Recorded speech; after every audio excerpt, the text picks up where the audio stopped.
let's make lemonade. Okay. Let's go to work. That's the signal. Go. 6. It's beautiful.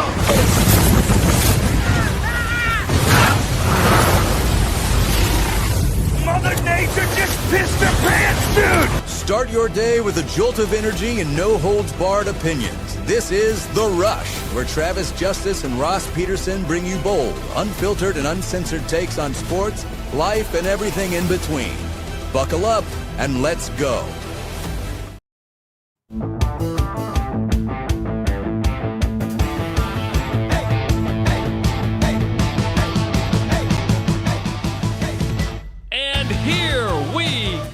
Welcome to the Rush Radio Show, powered by Willis Automotive. Happy Wednesday, everybody. If you're listening on the audio stream at therushradio.com, on the Rush Radio Android app or the TuneIn app, thank you so much. If you're watching on YouTube this morning, hit that subscribe button, give this video a like, start leaving your comments in the comments section. And, of course, you can follow us on our social media channels, X, Facebook, and Instagram. I'm Travis Justice. He's Ross Peterson, international traveler, radio host, and now community activist and local TV star Ross Peterson.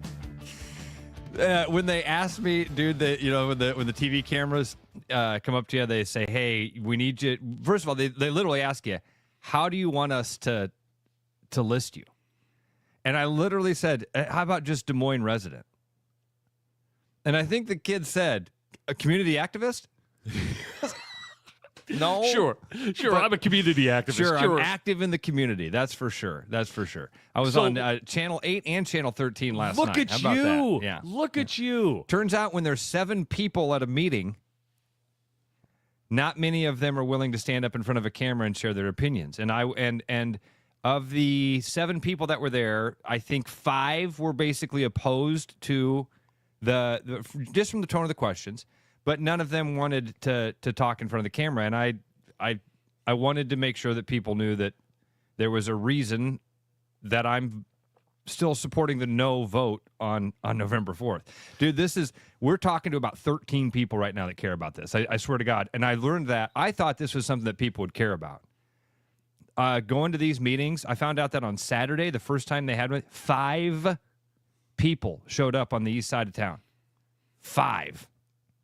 Now, I understand yesterday was a Tuesday, and it's in the middle of the day from 11 to 1. It's very difficult to get out of a work day and spend a couple of hours. But the school, I want to be careful. It's not the school board. The public school system, my friend Tasha Brown is the one that directs these informational meetings. They're doing like dozens of these things, okay? So people do have a lot of time to get out and learn about this stuff and listen to the presentation, and you will learn a lot. You're going to learn a lot. The first thing that's going to be very eye-opening to you, if you don't know, is the state of Des Moines Public Schools. It's going to be eye-opening to you to realize how far behind they are in building maintenance, in lots of stuff. Why, how they're so far behind, or where they're at. They don't talk about how they got so far behind or why that we're in this position. This is the position that the school system is in, and this is the way that we see to fix it. This is our proposal right now, is putting a bunch of money into it. And there's a lot of money that does need to be spent on infrastructure in Des Moines Public Schools. But right now, Travis, the trust is just gone, and it should be. I mean, for years, it's not just this latest story with this con man that we had as the superintendent. And what's now looking like some real heavy stuff about to drop with the former or the current head of the school board, who's trying to seek other political office. There's so many problems, Travis. Let's just start from the very top. I'm sorry. Now I'm going to rant. No. Let me give some context here of what we're talking about. So yesterday there was a community meeting. And, Ross went to this community meeting to participate in it because, he's gotten some pushback from his opinion on this show from people we know. They've pushed back, said, hey, you might want to tone down your rhetoric, or, be careful on what you say. Some heavy hitters might be coming after you. At the end of the day, Ross says, hey, I'm willing to listen. I want to have dialogue and have an intelligent conversation about that. So instead of just, coming on the show and backing away, he goes, I'm going to go to these meetings. I want to learn because I might be missing something here. So yesterday was a meeting that you went and participated in. Thank you for doing that. I mean, I think I needed to get some context there. And I was just excited because you got to be on local TV last night. Though I am disappointed in you. I'm always thinking it's for the brand, man. It should have been. How do we? Well, I'm Ross from the Rush with Travis and Ross. Yes, that's. Do you not know who I am? Come on now. Yeah, and some of my buddies are asking right now, what happened? Yeah, Flagger, give me a call later. I'll tell you. I got a story for you, dude. I got a story for you. I should have told you last week, but I don't want to piss off my friends. You want to piss them off, or you don't want to piss them off? I don't. Listen, man. Yeah, remember Good Will Hunting? Yes. Remember the movie Good Will Hunting? That's a remote control one for me. Meaning that if I'm going through the TVs, that's a good way to put it. And it's on. You're sitting there scanning. Oh, Good Will Hunting. There's Forrest Gump. There's Godfather 1 and 2. Good Will Hunting is one of those where I'm going to stop and watch the rest of the movie because. And my wife gets so mad at me. She goes, "You've watched Good Will Hunting like 50 times." Yeah, but there's always, maybe it's the emotion behind it, the relationship with the father, the relationship with that he had with his wife. There's a whole bunch of stuff in there that is. I'm really glad. I'm glad you brought this up because, dude, that wasn't a fascinating thing. Good Will Hunting. That's why that movie's so impressive. It gives everybody a chance to connect to something. I'd never thought about those things, dude. You know what? The part of Good Will Hunting that always connected to me is the part I'm watching my buddies right now in the chat say, whoa, somebody came after Ross? There's that part in the movie where Robin Williams is talking to the other professor. And the other professor, that really pretentious guy, is like, I don't understand him. And he's like, have you met his friends yet? And he's like, no, not really. And he's like, you know what kind of friends he has? He has the type of friends that would take a ball bat to your knee if he asked them. I heard that and I was like, oh, I'm one of those guys. Yeah. I can't take a ball bat to anybody's knee, but man, I got friends that are like, oh, Ross is in it. Ross is getting into it. Let's go. I got Ross's back. And these are things that I will be very careful with because I don't want my friends to, but I did get a phone call last week that said, tone it down. And we weren't even that, and we weren't even that. No, into dude, it. Not even into it. I wasn't even saying. And the person that reached out said, I have not read anything that you've done. I just received a phone call from a heavy hitter that said, you need to put a leash on your boy. And that doesn't work well. I'm not a leash guy.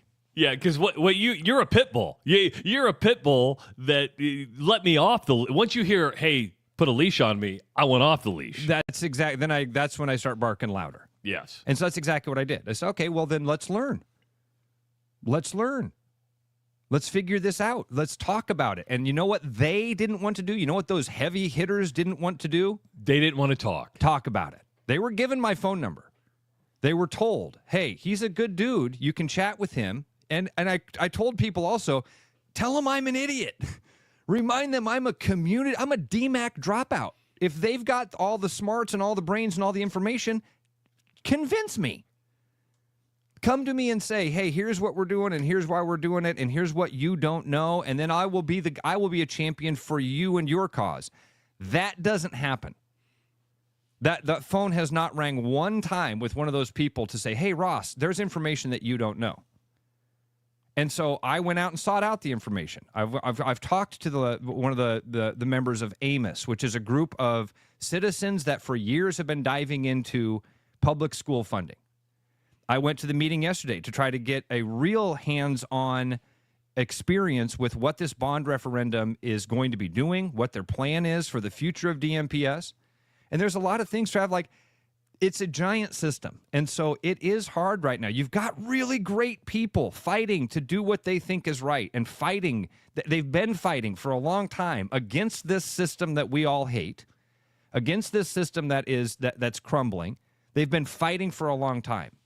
And now they are in this untenable position of trying to win trust from a community where the people in their own organization have destroyed that trust. They've destroyed it. The people, your friend who ran that meeting, her heart's in the right place. It is, and she's wonderful. And by the way, Trav, I've heard behind the scenes several good things. I love it when I'm having conversations with people and they don't know I know certain people.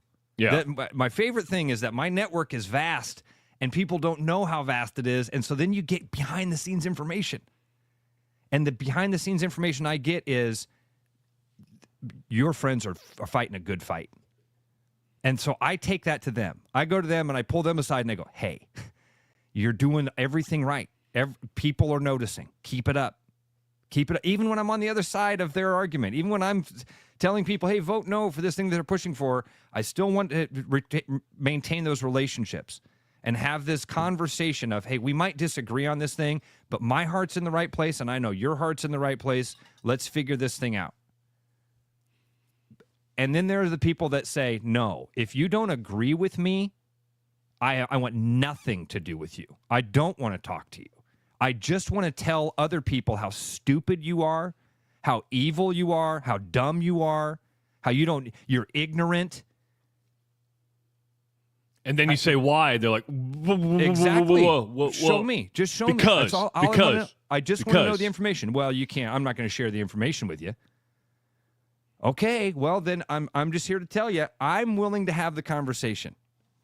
I don't want to fight. I've demonstrated that. I've had conversations with people where we go and we sit down, we have coffee and a sandwich, and they present their side. I give my opinions, and at the end of it, we hug and part ways. And that's how it should be. Instead of you calling my friends and saying, yeah, I can't believe this. Put a leash on that. Okay. All right. Now you've lost me for good. Now you've lost me for good. But if the phone rings and you want to chat with me, my phone number's right there. It's real easy to find. Yeah, you're one of the few people that you literally put your phone number on YouTube every single day. Every single day. 867-1679. Give me a call if you'd like to buy or sell a home. But give me a call if you want to chat about this, because I'll stand around and chat with you. I promise you. And we'll have a good conversation, and you'll probably be my friend at the end of it. I'd like you to be my friend. So we've got good people trying to do a good fight, but in the middle of this shitstorm, dude, that's been caused by the current administration, the current board of the school board, they've destroyed the trust. And so there has to be accountability right now. The very first thing that has to happen when you've got a school district that has 12 schools that are underperforming, when you're a national embarrassment right now, there has to be accountability for how we got to this point. They've had mismanaged buildings for years, decades. Not even years is an understatement. For decades, they have mismanaged properties. And there's a great example, like my daughter, who you guys see. People should know a little bit about my history with DMPS. I think most of our listeners do. I went to Des Moines Public Schools. I love DMPS. I love it. And I'm a lifelong Des Moines resident, and I plan on being a lifelong Des Moines resident. I need the public schools to succeed. My property value is going to be determined on the next 20 years of this public school system. My son is kicking butt in the DMPS system right now. But my daughter will never be in the DMPS system. Never. I started her in a private school and then moved her to the newly formed charter school system 3 years ago. It's amazing. Here's why I bring up the charter school system. The school that my daughter goes to is a former DMPS building. It's a building that DMPS decided years ago, we can't use this building. It's too old. So they mothballed it. They decommissioned the building. So what happened? A charter school came in and said, we can use this brick and mortar. We can use this, and we can build a fantastic school, which, by the way, one of the things that was brought up yesterday in this meeting was Des Moines Public Schools is the most diverse public school, the most school system available. That's not true.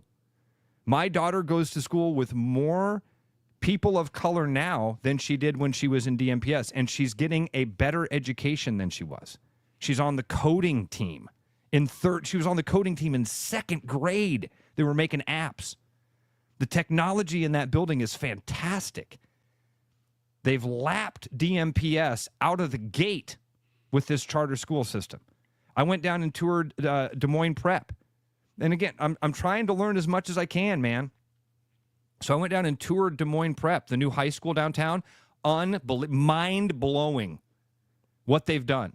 You walk in there, it feels like Travis's office. We've talked about how Travis's office is this really cool space. And my studio is a cool space, but you're referring to my office at my job. At your MCL Construction, which if you had to describe it, you'd say lots of natural light, big open windows. There's not really closed doors, and you walk into that Des Moines Prep and you go, oh, this is like a modern office. Yeah, it's classrooms, and I can see the kids, but it's floor-to-ceiling windows, which provides accountability. If a kid starts to act up, done.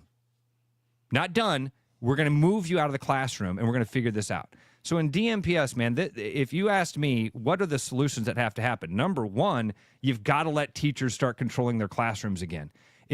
This idea that we're going to fix this from the top down, we're going to throw a bunch more money into this problem, and then it's all going to fix itself. No, because the problem is at the core. The foundation has crumbled, meaning the teachers don't have control of their classrooms. They're not allowed to. This isn't a teacher problem. This is an administration problem. That a teacher can no longer maintain their classroom. They can't hold a kid back. They can't hold a kid accountable. When a kid acts up in DMPS, they've got this thing called clear the room. The one kid that's being a disruption doesn't get taken out of the room. The 27 other kids get removed from the room. Who came up with this? I've heard about this thing called an essential question that I've had confirmed from several different teachers, but the administrators say that's not a thing. This is going to blow your mind. What I'm about to tell you should curl your toes. I've been told there's a thing called an essential question. Give me the essential question. Ask me the essential question. I can't tell you the essential question, Travis. Here's what I can tell you the point of an essential question is. If you are failing a class, there is an essential question. And if the kid can answer that one essential question verbally, the teacher has to pass them. So, like, what's your name? Well, and it's supposed to be an essential question about the unit. It's supposed to be something that's a core principle of the unit that shows that the kid actually knows the information. They just aren't putting in the work to do they're just not turning in the homework or showing up for the tests. But you can't fail a kid that doesn't show up for work. You can't do that. That's not fair to him because you don't know his situations. What? This is school. We're pushing kids through so that we can have a graduation rate, which, by the way, is 72%. 72% of kids are graduating. What? Even though we're pushing them through and we're letting them pass with nothing going on upstairs, what's going on? There's zero accountability. And so that core idea that there's zero accountability has now rushed its way all the way up through the school board. Because if you found out that somebody in your family was stealing from you, the last thing you would do was say, oh my God, we need more money. That we can fix this problem. There's a hole in the bottom of the boat. You know what we should do? We should figure out how to put more water inside this boat.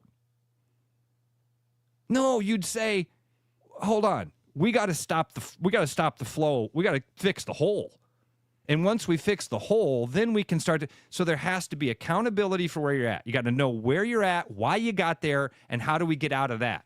But this idea that if we just throw more money at it, that'll fix the problem. You know what we really need is new spaces.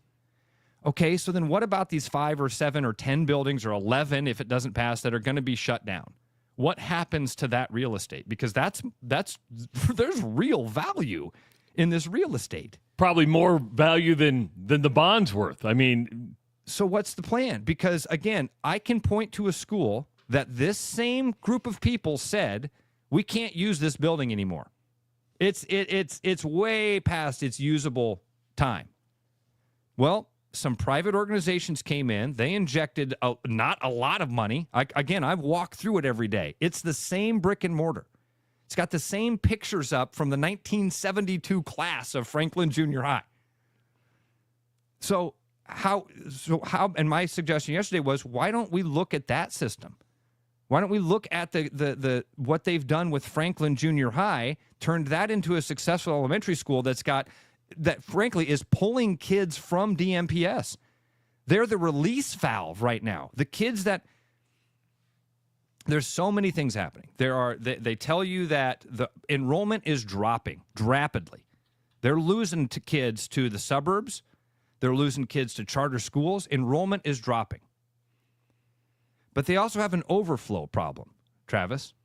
Where so you're losing enrollment, but there's an overflow problem. And we're losing enrollment, so we have to close schools. But when we close the schools, we're going to build a couple more classrooms so that the overflow problem gets addressed. So I asked the question, why is enrollment dropping? Again, we got to find out how we got here to know what the fixes are. Why is enrollment dropping? At no point in that meeting did somebody say, well, Ross, you have one kid in DMPS and the second one's not. Why don't you? How come you're doing that? What's your reason? So I just asked the question, why is enrollment dropping? And the school system believes that enrollment is dropping because of bad press. Bad press ain't it. Travis, let me ask you something that hits home for you. And I know you look like we got a call. Well, we do got a call. Let me ask you something. Brian, stay on hold. We're going to get to your phone call. Let me ask you something. Okay. Because one of the things that I was told in the meeting yesterday was that ideally we'd be a lot more like Omaha public schools. Now, I don't think that's an ideal situation. I was waiting to ask you. Like, I thought you've always told me OPS was a disaster. It is a disaster in a lot of cases because it is the state's largest school district and has many of the same problems. You look at Omaha, and there's a school district within the city core called District 66. That was formed because it didn't want to be. Then you have Elkhorn, you have Millard, you have Bennington, you have Gretna. I mean, you have the same thing that Des Moines has is that you have the suburban schools that are growing and continue to grow, and a lot of the same problems that are part of DMPS are the same problems as OPS. So I mean. I don't know if you want to be like the Omaha public school system because it has its fair share of problems as well. 515-517-2303. Let's go to Brian. Brian, welcome to the Rush Radio Show powered by Willis Automotive. What's going on? Hey, good morning, guys. Just calling about the topic. Yeah, my wife, she works for Southeast Polk School District as a teacher, and it's not a lot better. It's better in the sense that, the schools have more money and everything. But as far as this No Kid Left Behind Act, I think has really done a disjustice to our children, because what it is they just, up until high school, they push kids through, no matter if they're passing or not, just push them through. And then when they get to high school, then they don't get pushed through anymore. Then it's, hey, now it's time you got to buckle up, and get done. And my wife's a behavioral teacher, and she has so many kids in there that, there's different reasons, family life, whatever, but yeah, that they just, a lot of times the system has failed them. And, Amen.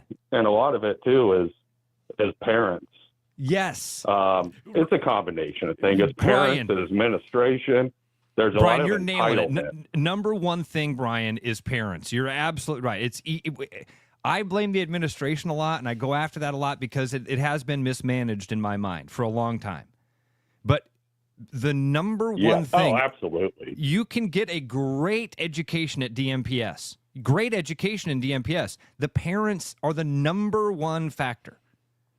And that's why you have to feel for the teachers, people like in your position, Brian, because that you can only control what you can control, and you can't control a kid's home life. And so these poor teachers are stuck in the middle of a rock and a hard place. They've got kids showing up that are hungry. They've got kids showing up from broken families. They've got kids showing up with mom and dad were fighting right before or screaming at them in the morning, or mom and dad weren't around for them to even help them get going. And so the teacher is starting they're not even there, right? Right. The teacher's starting from a negative point that you can't even get out of. Throughout the day, you can't get to positive. You're constantly worried about these things happening. So you're right. And that's something that I don't know how to fix that. I don't know how to get parents back involved in their kids' lives and get parents engaged. Yeah. Well, I said this before we went on the air. You and I were talking. Well, the other thing is, all I said was. Oh, I was going to say the other thing is like parents. Oh, go ahead, sorry. Brian. Go ahead, Travis. Go ahead, Brian. Brian, you go ahead. Yeah, you go, Brian. I was just going to say that, there's some parents that come to my wife's school. They pretty much want these teachers to raise their kids. You just took the words right out of my mouth. No, you need to put in some work too. It's like, you need to, we're here to help your kids and we'll do everything to do that, but you have some responsibility in this too. And it just seems like, and this is more than just school, there's a lot of entitlement in the world today. Like, people think they're entitled to stuff. And it's like, no, we're not here to just teach your kid. We have all of these other kids here, so your kid is not going to get special treatment. If you want special treatment, then homeschool your kid or move them to a school that I guess has more of your values or whatever. And Brian, this is a great call. So thank you so much for calling. Thanks, Brian. And appreciate it, man. I'd love to hear from more teachers. Have a good one. It's hard for teachers, by the way, Travis. Here's another thing I've noticed. I get a lot of private messages from teachers that are like, hey, please don't share my name. Please don't share my name or block this out or delete this, but know that this is happening. Know that teachers are biting their tongue because they're afraid. Teachers aren't afraid of the kids or the parents. Teachers are afraid of the administrators. If they find out that I don't think like them, there's going to be recourse on me. Or they found out I don't think like them during COVID, and this is what's happened to my career since then. So I'm holding on tight because of this IPERS thing. I got a couple messages like that say, I have recognized the problems for years. I tried to speak up against them. This happened to my career. I was moved from school, or I was moved from classroom after 20 plus years, and I think it was because I spoke up. You talk to these teachers inside these charter schools. Most of them are former DMPS teachers. They're the ones that'll give you the big eyes and go, you want to know what's really happening? You want to know why I'm here? Because of XYZ. And then when I left, I found out that they were running Mission Impossible behind my back, calling my coworkers into the principal's office and saying, so what can you tell us about Ross and Travis? We understand that they went to a different school. Are they recruiting you? What are they telling you about that place?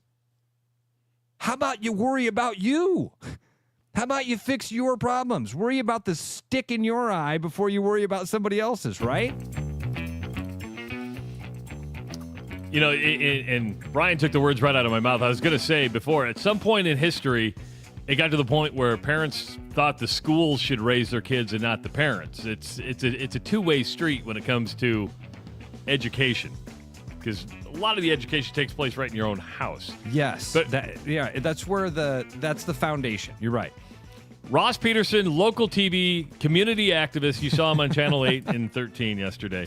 Hey, a quick reminder that Pump It Up with Unleaded 88 is grown by Iowa corn farmers right here in the state of Iowa. So Pump It Up with Unleaded 88. Go to iowacorn.org to learn more. Brian Duax joins us next on the Rush Radio Show, powered by Willis Automotive. The Rush Radio is now on the free TuneIn app, allowing you to enjoy the show on Apple products and Android Auto. Download the free TuneIn app and search The Rush Radio to take Travis and Ross wherever you go. Your house wasn't built for bats, birds, or raccoons, but try telling them that. At Bats and Bugs Pest Solutions, we've been helping Iowans take back their homes for over 20 years. We use cost-effective, eco-friendly methods to solve wildlife and pest problems the right way. Whether it's bats in your attic, birds in the vents, raccoons in your chimney, or moles in your yard, we have long-term solutions. Call Bats and Bugs Pest Solutions today at 515-218-3400, and let's make sure your home doesn't become their home. There's more Iowa in the Iowa Tap Room than you may realize. Housed in a building nearly as old as Iowa itself, the Iowa Tap Room greets you with a harvest of 120 Iowa craft beers on tap from all corners of the state. And the food doesn't get much more Iowa than this. The Iowa Tap Room, all Iowa beer, one amazing place. There's always something new at Fong's Pizza. The patio is open and ready for you, your friends, and an ever-changing menu of tiki drinks. Or try our new noodle dishes alongside your favorite slice. It's all happening this summer at the new Fong's in the East Village. Thinking about buying a home? Get pre-approved in 30 minutes with Gary Presnell at Northwest Bank in Des Moines. Gary offers first-time home buyers programs, VA, FHA, IFA, and conventional loans. Call Gary at 515-975-6767 or find his profile at nw.bank. Member FDIC Equal Housing Lender. You know, Brian, at Central City, we really do have the best selection around. I know. High-quality stuff you can't find anywhere else. Whistle Pig Plantation Rum. Yeah, and over 150 of the best scotches on earth. And a ton of bitters, mixers, and more. You know what we are? High class. Definitely high class, yeah. Make way for the natty. Okay, maybe medium class. Central City Liquor is home of the 10% cash coupon. And the Wooden Nickel program.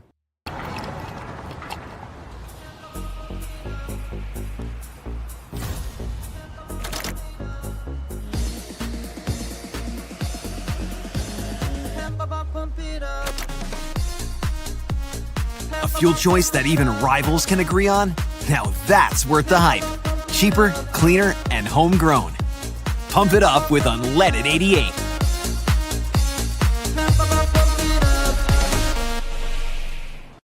After Hawkeye football games this fall, Travis and Ross are right where they belong, with you taking your calls and giving unfiltered feedback. Right after Hawkeye football games, it's the Black and Gold Rush on the rushradio.com, the TuneIn app, and on YouTube.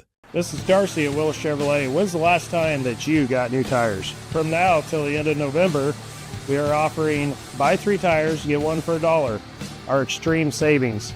Also, if you sign up for a GM credit card, you can get another $250 off the price of the 4 tires.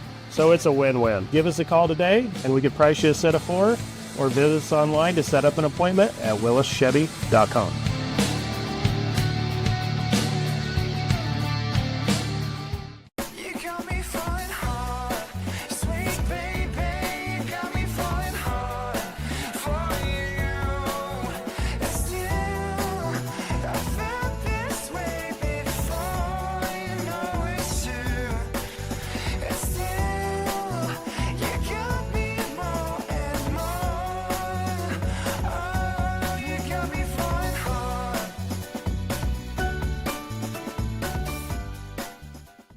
Back like a rash you thought was gone. Travis and Ross aren't contagious, but they are addictive. It's the Rush Radio Show, powered by Willis Automotive.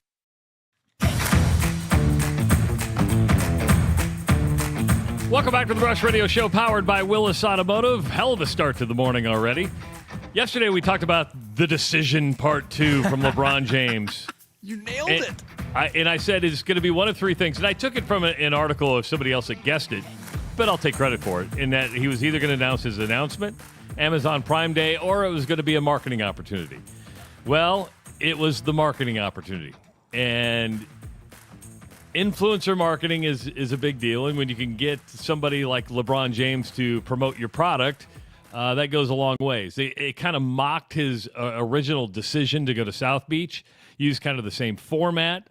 But at the end of the day, LeBron James promoted Hennessy VSOP. Hennessy. And I thought, you know what? If he's going to promote an alcohol, there's only one person we can have a conversation about, and that's Brian Duax from Central City Liquors. I love it. And Brian, I'm going to stereotype here. I'm going to guess here. I'm going to guess at Central City Liquors, Hennessy's a pretty big seller. I could be wrong, but I have a feeling that Hennessy's a pretty big seller at Central City Liquors. Absolutely. Before COVID, I believe the wholesale building was number 1 in terms of Hennessy sales, and the retail building was number 3 in the entire state of Iowa. In the entire state? Yep. Wow. So, Brian, is this the type of thing? The answer to this seems like an obvious no, but I am curious. Like, is this something where like your Hennessy rep comes and says, "Hey, we got a big announcement coming"? Oh, like that's like true. We don't know what it is, but our people are telling us that something major's coming. Did you have any sort of inclination that that's what this was? No. And here's why. It depends on how much they're going to make. Are they going to make their entire production of Hennessy VSOP, the LeBron James stuff? If that's the case, we will get some. If not, it's going to go to major markets. It's going to go to New York. It's going to go to LA. It's going to go to Chicago. It's not going to come to Iowa. Can you also, Brian, use this as I want to use this as a platform for you to explain to folks how our 3-tier system works here in Iowa quickly. So let's say that you did want to get a bottle of the LeBron James Hennessy VSOP. Can you explain to us how that works and how it there's no real guarantee that you will get it? Yeah. So every bottle of alcohol that comes into the state of Iowa goes through the alcoholic beverage division, which is up in Ankeny behind Walmart on Hunsaker Road or whatever it is. That way, every person like myself, Casey's, Come and Go, Hy-Vee, everybody pays the same price. The state regulates the price that it goes out at. The state does not regulate what I can sell it for or what anybody else can sell it for. But because the state is in charge, sometimes we don't get some of these things because brokers, distributors, manufacturers, they don't want to deal with a little state of Iowa that can sometimes be a pain in the ass. So LeBron James in the VSOP is going to be in a custom-made LeBron James box, okay? Yep. So, I mean, it's going to be – it's got LeBron on it. So when do you find out if you're able to get this? And I guess I need to know, what's the difference between Hennessy and Hennessy VSOP? Because it's a cognac, correct? Correct. So, one, as soon as you sent me that email yesterday, because I did not watch the decision, but as soon as you sent me that email yesterday, I went up the street and said, "Hey, Todd Father, try and special order 10 cases." Did you really? So, yeah. Because again, it's a name behind it. It's going to sell it. It's going to drive it because it's LeBron James behind it. Okay, and then the difference between regular Hennessy and Hennessy VSOP is how long it's aged. Okay, that was going to be I didn't know what VSOP was. So it's just very aged special longer? old pale, or I don't remember the last. So, dude, what is Hennessy? Hennessy is a cognac. So basically, cognacs are brandy. Cognac? Cognac is brandy that's made in France.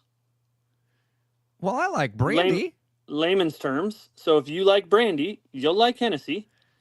Like there's really only 2-3 that can consider themselves cognac, and that's Remy, Hennessy, and Cavassier, because those are all made in France.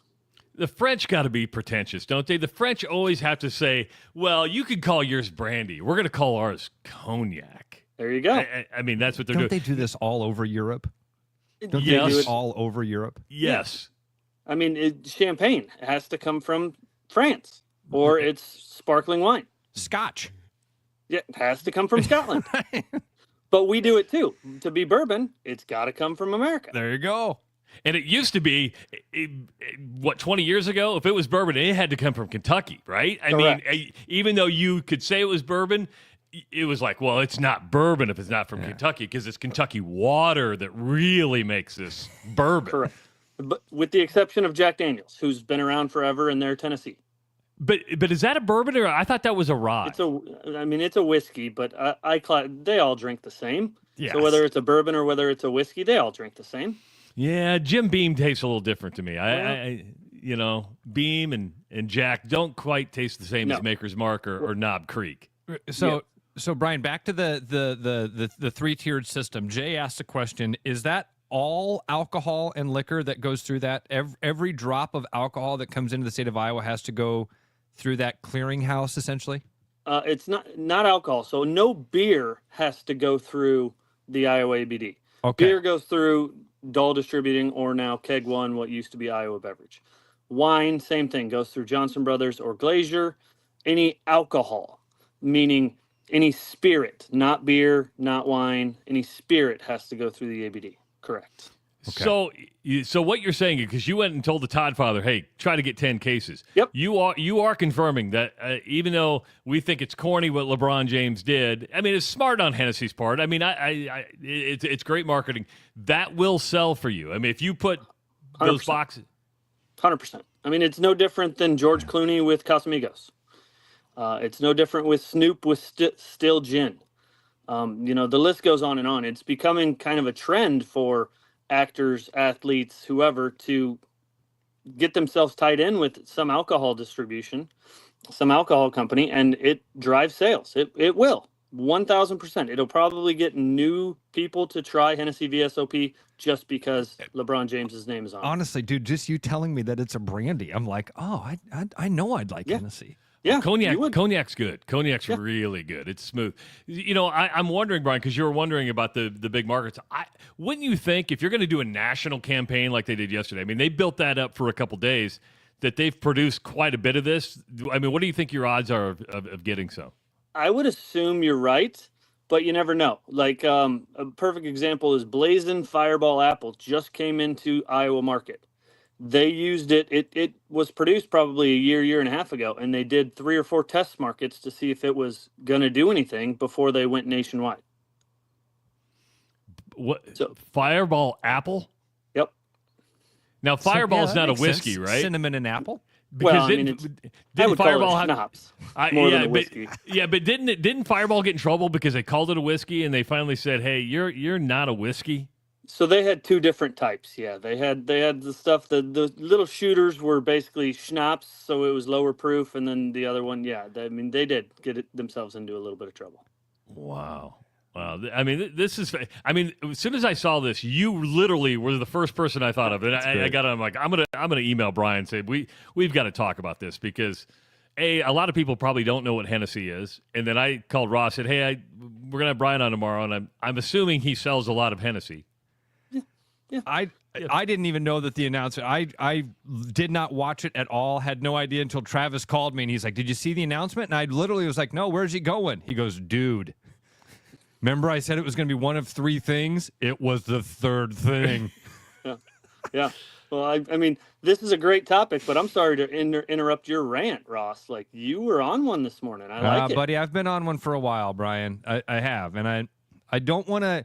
I don't want to flood people with it. I know that a lot of people are, the DMPS thing doesn't apply to them. It doesn't affect them in any way. And so I want to be cautious of that too, that we are still broadcasting and I want to talk to a broad audience. And man, when you're talking, there were 7 people at that meeting yesterday. And the one they had this weekend, there were 5. So that tells me there are 12 people in the Des Moines metro area. And from the 7 I met yesterday, they aren't listeners. They probably are now. After meeting you. They might be if they saw the thing. But here's the other thing that was disappointing. Do you know who of the 7 people that were there yesterday? I was the only DMPS parent. There was 1 DMPS teacher, and then there were 5 DMPS grandparents. Wow. That's not your audience. Right? That's what I said. That's not because the grandparents are like, I don't want my property taxes to go up. Well, yeah, the grandparents were there because of that. The grandparents, everybody was there because they love DMPS. Everybody's there because they care. They're taking time out of their day to go to this thing. And so that was one of the things was like, if the people that agreed with it were like, well, if you don't agree with it, you just don't love our kids. I wish that you would love our kids. I took time out of my day to come here and learn for 2 hours and share my opinions and ask some questions because I care. Yeah. My wife is a behavior strat in the Des Moines Public Schools. I did not know this, Brian. Yeah. So stories. You guys talking about the buildings and stories, and it's true. I hear it over and over, man. I've got a lot of anonymous stuff that I've saved. It's all anecdotal evidence, but even when I share it with other people, I say, hey, I want to run some of these things by you that I've heard, anecdotal stuff. Does this jive with what you experienced? Every one of them says, oh, yeah. That's absolutely what's going on in the schools. And then it curls your toes. You go, well, wonder why we're in such a bad position. Yeah, and the recruiting, I was at one of Tate's games the other day, and I was standing there with 4 other high school coaches, and the amount of recruiting going on for athletics is insane. And most of the time, they're plucking kids from Des Moines Public Schools. Because they're going, hey, come to Ankeny Centennial, come to Waukee Northwest, go to Johnston. Dude, and it takes a kid one time. Brian knows this. It takes a kid one time to walk into the facility at Ankeny Centennial from Hoover. Yep. And the kid's never going back. Correct. And unfortunately, I can't do any of it.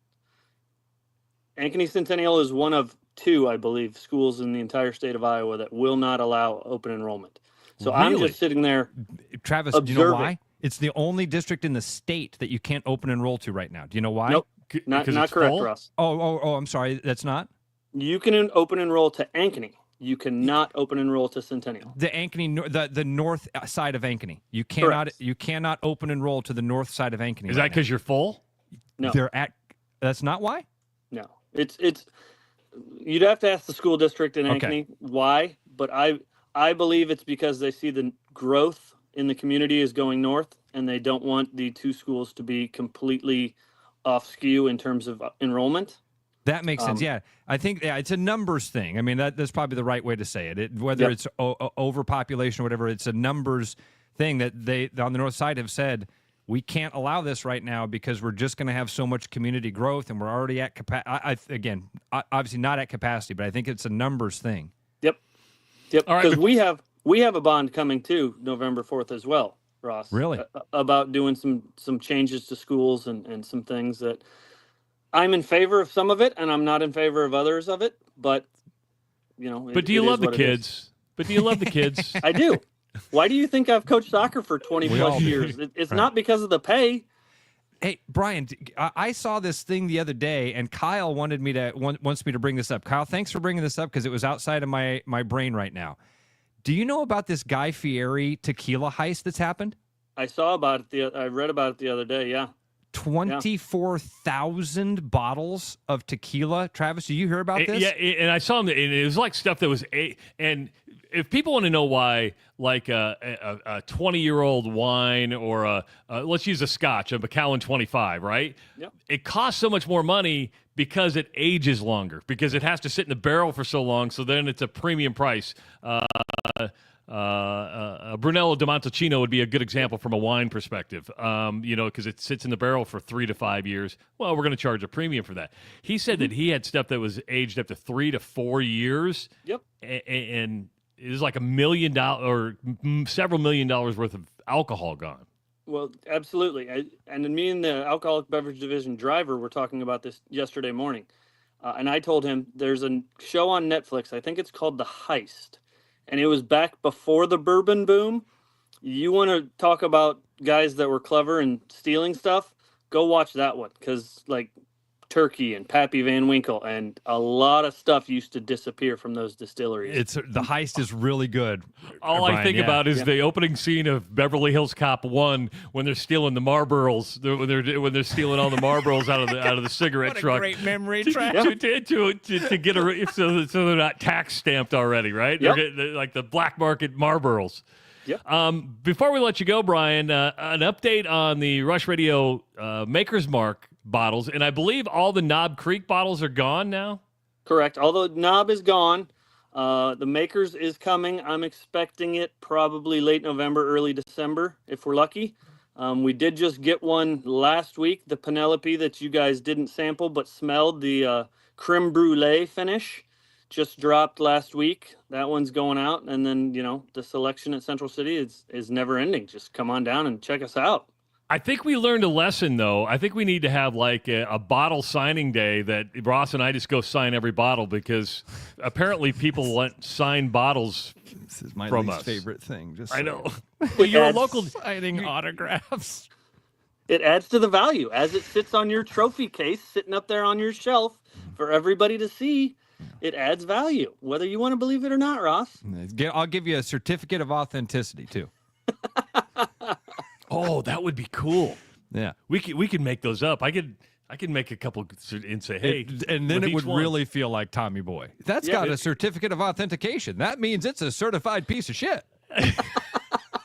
No, this Maker Mark's going to be really good. It's going to dude. The Knob Creek is fantastic. I love that, and the people I've given it to, they're like, man, that's hot.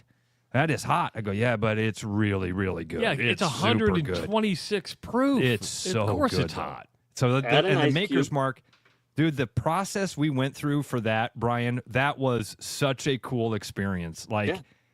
Loved it. Well, and again, in the future, I think we need a Rush Radio trip to Tennessee. I'd Kentucky. be down with that, dude. Well, let's try. See, would that be a bus trip? Probably. Depends how many people we want to bring. I had to cancel because of my wife's health this last year. But we were just going to go down with just 4 of us. And, the brokers will take care of everything except for you getting there and you getting home. Really? So, yeah. I mean, could we bring a group of 20? Could we bring a group of... I don't know why we couldn't. Oh, that opens it up. I don't know why we couldn't. I would have to verify with some of the reps. Yeah. But I don't know why we couldn't. All right. We're gonna get, because I know some folks, and in fact, I know some of our advertisers that would want to be a part of that. Yeah. That'd be fun. Yeah. I mean, we would just have to get down to, how much is it going to cost per person? Because, again, we got to get there. We got hotel rooms. And we want to make a little money. Okay. And the brokers aren't Ross and I do. Travis does. Yes, I want to make a little money. What's the best time to go? I mean, is it spring? Is it summer? Is it fall? Or does it matter? It doesn't matter. For me, because of soccer, late summer would be the best time for me to go, because then I don't have either of my boys in soccer. I'm not coaching soccer. But me and my wife and my neighbors are talking about trying to go to Vermont to Whistle Pig. And if we're going up to Vermont, I want to go now when the leaves are changing. Fall. Absolutely. And, yeah. But they're booked out a year and a half in advance. So we're trying to plan that one down the road. You get a hold of your brokers and let's plan on late July next year to get on a bus in Des Moines. And would that be a 4-day trip, a 5-day trip? What do you think that looks like? Can be as many as you want. 4 would be right. A day of driving, 2 days down there, day back. So 2 days, if we stay down there 2 days, you could get 4 distilleries in. Now, some people might not be walking after the second distillery each day. They got a bus. But they got a bus to help. But, yeah. Love it, Brian. I said we do 3 days and get 6 We distilleries can figure in. this out. We can figure that. We're not gonna decide anything right now. Yeah, but I think it'd be a blast. I think it'd be awesome. Let's do it, man. Let's do it. All right, Brian. Hey, if you do get the LeBron James Hennessy VSOP, let us know, and we'll let people know they can go get a bottle of Hennessy. 100%. I got the Todd Father on it. All right. Thanks, buddy. Appreciate it. All right, guys. Take care. Brian Duex from Central City Liquors. Good stuff. Very good stuff. And I'm not surprised, Ross, that when you put LeBron James on it, that it does sell. I mean, that's right. Dude, I'll tell you what. I've got a ton of people already. The chat has blown up with dibs, want to do it. Just got a text from my buddy TJ. He's like, dude, I better be on that damn list. You will be. We'll that'll be fun. I mean, because we could do the show every morning from a distillery if we wanted to. That would be a lot of fun. Dusty says we could get Bus to drive the bus. I mean, come on. No, because I don't want to go in a school bus. I want to go in a nice coach. Isn't that what they call it, a coach? Yeah, motor coach. Yeah, motor coach. You want the Windstar. The Windstar out of what? Is that out of Fort Dodge? No, is Windstar out of Fort Dodge? Oh, man, no. Tipton? No. Where are they from? Dusty, where's GM from? They're from, damn it. I want to say Tipton. Because the two big bus companies are Arrow and Windstar. Windstar is in Iowa. Yeah, Windstar is an Iowa company started by Iowans, so that'd be the one that we'd team up with. Yeah. Anyway, lots of details to figure out off the air. And we can do that. We can do that. Go ahead. Carroll. Brett says he thinks it's from Carroll. Anyway, we'll figure it out. Everything comes out of Carroll. You ever notice that everything comes out of Carroll, Iowa? But we do have Brian's not our only interview today. Coming up at 7:30, Ben McCollum, head coach of the Iowa men's basketball team, is going to be joining us. He's been on the show several times, but it's been a while since we've caught up with Coach Good McCollum. to catch up with him. Yeah, lots happened since last time we talked to him. You think? He was just getting his feet wet last time we talked to him. Yeah, it'd be interesting to see if he still feels like he's underwater a little bit, but full roster, practice is going. And lots of stuff coming up with the Hawkeyes, who released the schedules out now, and they had I think 26 of their 31 games going to be on TV, Ross. So, and of course, I think coming up, of course, they're going to be playing at the Casey Center against, who are they playing against? Campbell? Are they playing Campbell? No, not Campbell. I forget. Yeah, right. I forget. I should know this, but I don't. But we might have some tickets to give away to that coming up a little bit later as well. So, so Coach Ben McCollum joining us right around or just after 7:30 this morning. Did you watch the Yankees last night? I mean, we don't have to talk about it. They won. Meaning you didn't watch the game. No, I got to see parts of it, Trav. Dude, I don't know. I've lost my hope. I think watching. That's fair. That's fair. That it's Bucknell, by the way. We thought, we couldn't remember which team there. It's Bucknell. I've kind of lost my hope for the Yankee team. I've kind of lost my way with Aaron Boone too. You know what I mean? And we've talked about that. So, sure. Let's talk about the Yankees. Let's talk about baseball. Well, Cam Schlittler is on the mound tonight for the Yankees in an elimination game. The Yankees did fall behind last night, 6-3 after 3. Aaron Judge, his home run, I mean, that hit the foul pole. He's like, I don't know if you're like this with an angler, but he's just kind of like, when somebody hits the ball and you're like trying to guide it with your body, you're like, oh yeah, you're like, I'm using telepathy. It's the bowling thing. Whenever you bowl, you're like, go. Carlton Fisk, wasn't Carlton Fisk the classic waving it fair, right? Yes. I love the way Dusty put it there. Less than inspiring baseball. That's the way it feels. It does. And it does kind of feel like we had delayed the inevitable. Yeah, I never, even though they came back to win last night and they're down 2-1, I don't feel like the Yankees are going to win this series. Even if they were to win tonight, I wouldn't feel confident about them going back to Toronto and winning the series. But yeah, so the Yankees still facing elimination. You got Seattle that got a win last night. Cal Raleigh had a home run last night. Seattle got the win over the Tigers 8-4. And if Seattle wins today, they win the series. I keep thinking, and I don't know why my brain thinks this, that I always thought, I don't always think, but that it was a best of 7 series. And I keep forgetting that the divisional series are best of 5. Again, baseball's changed they've changed the system so many times that it is. We both forgot that those opening series were 3-game series all in one place. Yeah. We were like, oh yeah, now game 3. It was like, oh yeah, that's right. The home team stays at home for all 3 games of this. That's weird. Okay. It's a 7-game series. No, not yet. 5-game series. Yeah, We'll wait for the 7-game series for the championship series and the World Series. 515-517-2303. We got an hour in the books. Again, Ben McCollum joining us at 7:30 on the Rush Radio Show, powered by Willis Automotive. The Rush Radio is now on the free TuneIn app, allowing you to enjoy the show on Apple products and Android Auto. Download the free TuneIn app and search The Rush Radio to take Travis and Ross wherever you go. You've got enough on your plate, so when it's time to reset, grab a Fresca. Bold citrus, 0 sugar, 0 caffeine. Just clean, crisp refreshment that never goes out of style, whether it's post-work, post-gym, or just a break from the noise. Fresca's got your back. Pick up a Fresca at your local retailer today.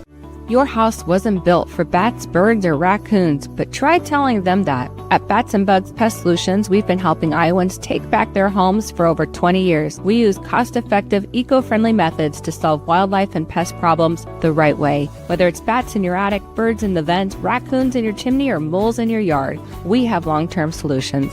Call Bats and Bugs Pest Solutions today at 515-218-3400, and let's make sure your home doesn't become their home. Trick or treat, candy to eat, Get your car some brand new feet. Until the end of October, you can buy 3 tires and get 1 for $1. And we're also still doing our $25 off battery install. Scary good deals. All those treats, and you don't even need to show up with a joke. Give us a call or head online to willisinfinity.com.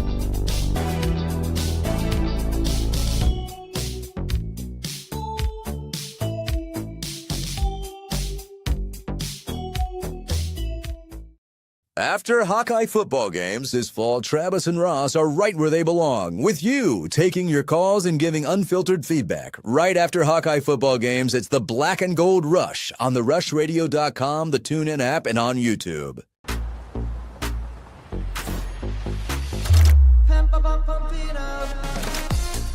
A fuel choice that even rivals can agree on? Now that's worth the hype. Pump it up with unleaded 88.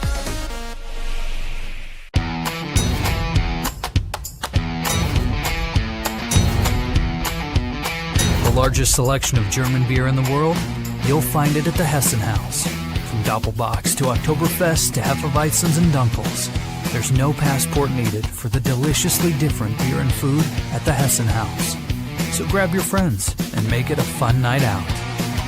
The Hessen House, 4th and Court, Des Moines. You know, Brian, at Central City, we really do have the best selection around. I know, high quality stuff you can't find anywhere else. Whistle Pig Plantation Rum. Yeah, and over 150 of the best scotches on earth. And a ton of bitters, mixers, and more. You know what we are? High class. Definitely high class, yeah. Make way for the natty. Okay, maybe medium class. Central City Liquors, home of the 10% cash coupon. And the Wooden Nickel program. Back like a rash you thought was gone. Travis and Ross aren't contagious, but they are addictive. It's the Rush Radio Show, powered by Willis Automotive. Hour number 2 of the Rush Radio Show, powered by Willis Automotive. Happy Wednesday, October 8th. If you're listening on the audio stream at therushradio.com and the Rush Radio Android app or the TuneIn app, thank you so much. If you're watching on YouTube this morning, hit that subscribe button, give this video a like, start leaving your comments in the comments section. Follow us on X at Rush Mornings. Follow us on Facebook, The Rush with Travis and Ross, and on Instagram, The Rush Radio Show. I'm Travis Justice. He's Ross Peterson. Quick reminder that you can enter non-winning Iowa Blackout scratch tickets into your Iowa Lottery VIP Club account for the second chance promotion for your choice of an Iowa Hawkeye football game day experience. This is your final opportunity to win stadium seats or VIP tickets in the exclusive Iowa Lottery Ironman Suite for the game against Oregon. That's going to be a hell of a game on November 8th, complete with food, beverage, Hawkeye merchandise, and $250 in spending money. Enter before 10 a.m. on October 20th if you want to experience the Iowa-Oregon game at Kinnick Stadium. See iowalottery.com for details, and to become a VIP Club member, go to iowalottery.com/VIP. So do want to thank the Iowa Lottery. Of course, we do the Black and Gold Rush every Saturday from the Iowa Lottery Studios. Speaking of Iowa football, Ross, Kirk Ferentz talked yesterday. Of course, Iowa going to Wisconsin this weekend. Mark Gronowski, the big topic of conversation. He's listed as the number 1 quarterback, but there's still... I wouldn't say we were convinced from Coach Ferentz yesterday that he's going to be the starter. It's like, okay, he's there now, but we got to he had a good practice on Tuesday, kind of got to see where he is Wednesday and Thursday before they fully commit to him being the starter. I mean, Travis, I think the situation doesn't change, and I don't imagine it's going to change the rest of the week. It doesn't change from yesterday. You're either going to have an injured Mark Gronowski or your backup quarterback. Or in this case now, quarterbacks. Because what has happened is, and this is the first time it's happened all year, we've always assumed because Hank Brown came in and filled in that Hank Brown was the solid number 2 quarterback. Well, during the week off when Gronowski was hurt, they said they ran multiple quarterbacks at the number 1 position. And now Jeremy Hecklinski, the transfer from Wake Forest, it's Hank Brown or Hecklinski. So this kid must have made an impression during the week to warrant that or. Yeah, or Brown didn't do enough to secure the job and win the job. Yeah. Which there's a 50-50 on that. Yeah. And that's not a good sign. I guess my point was neither one of these are ideal situations because Wisconsin has been really good against the run. And, I mean, they're not a great football team. I'm not going to try to oversell it. I'm not going to make this team out to be Oregon or some world beater, but they have been good against the run. And if your two options are injured starter or backup, you're going to have to rely on that running game a lot. And so it's going to be strength on strength when the Hawkeyes have the football. Again, watching that Michigan game, Wisconsin continually lost that battle at the line of scrimmage over and over. And so the Hawkeyes have got to do that same thing. I do think that the offensive line for the Hawkeyes is really good, and I think that they can have a little bit more success running the ball than other teams have had against Wisconsin, but you hate to go into a game being one-dimensional when you're already kind of known as a one-dimensional offense anyway. You don't throw the ball up top. And now you're going to have either a backup quarterback or an injured starter. So that's going to affect the gameplay a lot. Defense is going to have to play maybe their best game of the year. Again, we're not talking about a world beater team, but that complementary football that Kirk Ferentz talks about a lot has to be the goal tomorrow or on Saturday, because offense is probably going to have a hard time moving the ball. Defense is going to have to hold that Wisconsin offense. The field position is going to matter. Special teams is going to matter. Turnovers are going to matter. All those little tiny things of winning in the margins are what's going to determine the winner on Saturday night, in my opinion. Because if you're walking in there with either an injured Mark Gronowski or one of your backup quarterbacks, not great. Well, Dusty says in the chat, he goes, 14-10 coming. It was funny. Right before he put that up there, I'm like, this wouldn't surprise me if we had a 10-7 final, right? That's kind of what I'm thinking. Yeah. Yeah. Now watch it go be like 35-28 or something Always like that. Is that way, right? Where did that come from? Yeah, right. Shows you what we know. It'll be 35-28 at halftime. Yeah, we're like, anybody see this coming? Wow. Now, good news is Xavier Williams is back on the depth chart, so we may see, which Iowa has a good running game. When the season started, had lots of depth there. The depth got kind of depleted the last couple of games, but if you can build that depth back up, that gives you a lot more weaponry from the running game. But and that's something that you can combat. A really good running defense, throwing a bunch of fresh legs at them, talented running backs with slightly different skill sets. That's the type. That's what you're going to need. That's what you're going to need in order to run the ball, and you're going to have to run the ball if you're walking in there with an injured Gronowski or backup quarterback. Does it work? I mean, would we feel any different if Mark Gronowski was 100% healthy? Yeah, we would. Yeah, I do think we would, because he has added that little element to the offense, keeping plays alive, being able to scramble. When the pocket does break down, we've seen him a few different times now make something out of nothing, and that would at least give you a little bit of confidence that can happen. And again, on those short down situations, man, that Gronowski-Plowski has been effective. He's a big dude, and you got a bunch of big bodies, so those 3rd and 1s, 4th and 1s, 4th and goals, 2-point conversion things, like there's a lot of different ways where that play has to be taken out of the playbook if you don't have Gronowski. Well, because his best attribute is his ability to run the football. I mean, he's a serviceable passer so far, but his number one trait is to be able to run the football. Kirk Ferentz said something yesterday that I thought was intriguing, and if you heard it wrong, you'd go, what are you talking about? But I understand what he's saying, is that, hey, how do you feel to the point where are you playing and not worrying about the knee? Like, you don't want to favor it, because at the end of the day, you need to be out there and not care or not worry about, oh my God, is this going to be when my knee blows out, or if this goes out again? Because if you subconsciously are favoring it or worried about it, you may not be as effective. And so try to block that out of your mind is something you're going to need, because again, with running being his best trait, they need him in that position. If you're going to say, hey, be careful, don't run, well, then you just become an average quarterback without that extra dimension. I can't believe what's going through my head right now.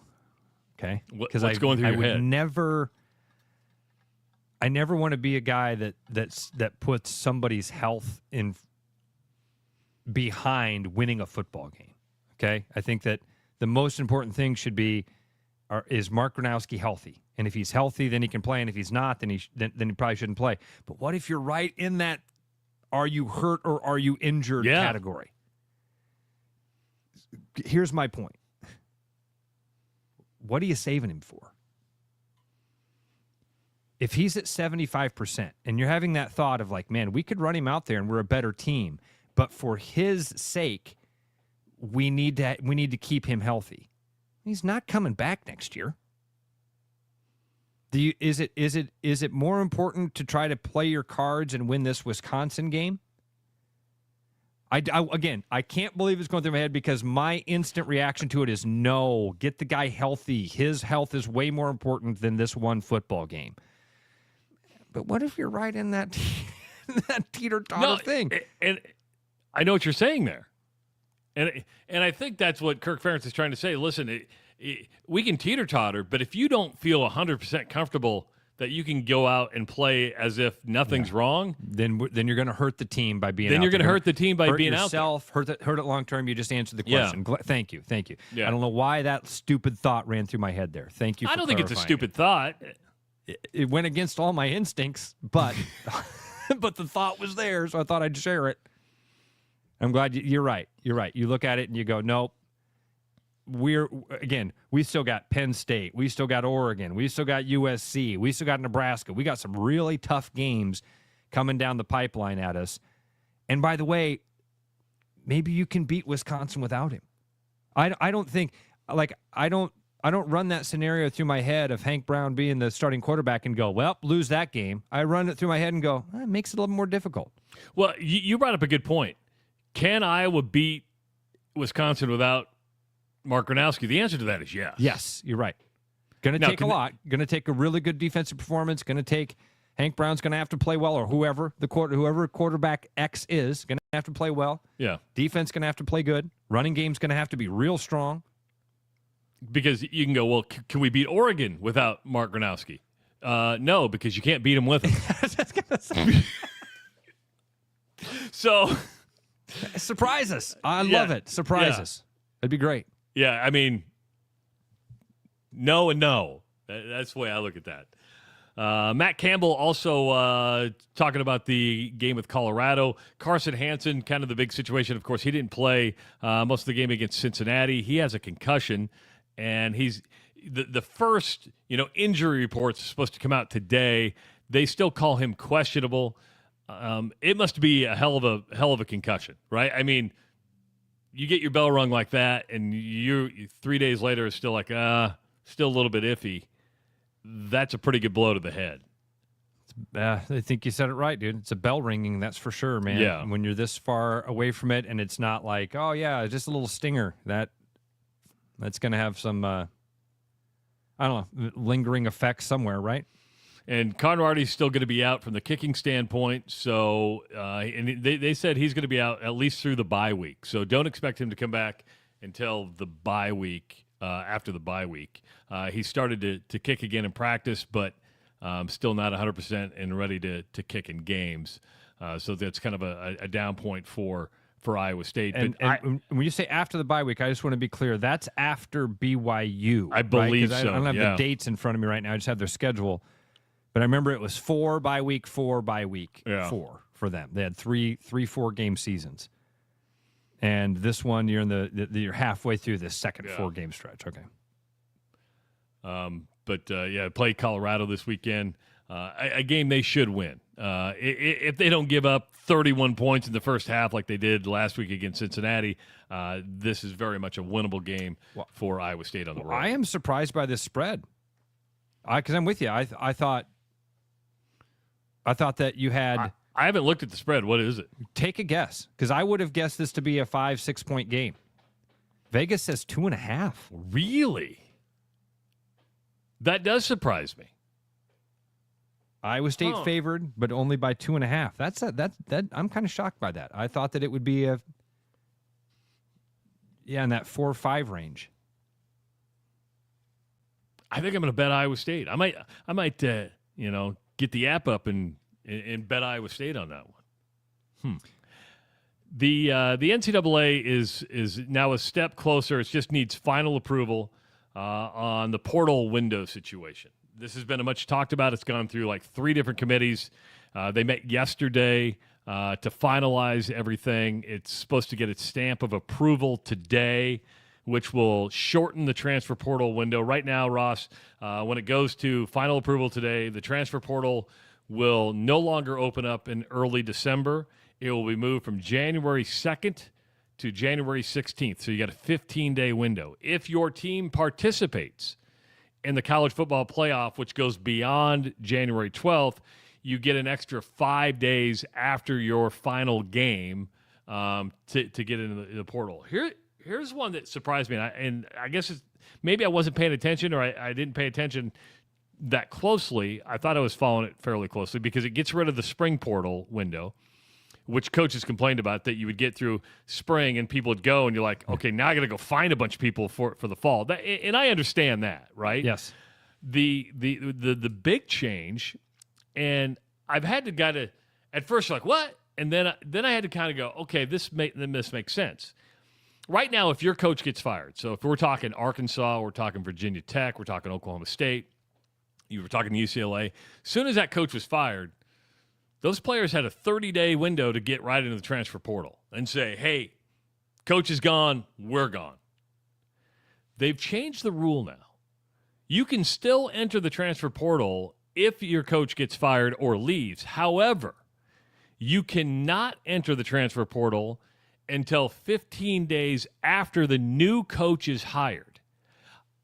I misunderstood that. I thought I misread that because I was thinking it was 5 days after the new coach was hired. Or is it 5 days? Again, there's some confusing stuff in there, Travis, so you might be interpreting it the right way. I'm going off my memory from yesterday reading I've got 15 days written down. Okay. So here's what I like. Here's what I like. At first, I'm like, well, that's not fair. But then I'm like, well, hold on for a second. It is about the people. I think a new coach has earned the right to say, hey, if you're going to go, that's perfectly fine. But let me tell you about my vision. Yeah. Let me tell you that we have a plan for you. You know, I mean, and I do think, Travis, it will reduce the number of people that leave. Yeah. I think that if you give a coach 15 days, that you're nailing it here, man. That's enough time for a guy to say, hey, here's my plan for this team. Here's my plan for you. I'd like to get to know you. I mean, can you get to know an entire roster in 15 days? No. Can you get in front of them at least and say, hey, guys, I know I'm not the dude that recruited you, but I signed up because I saw you guys.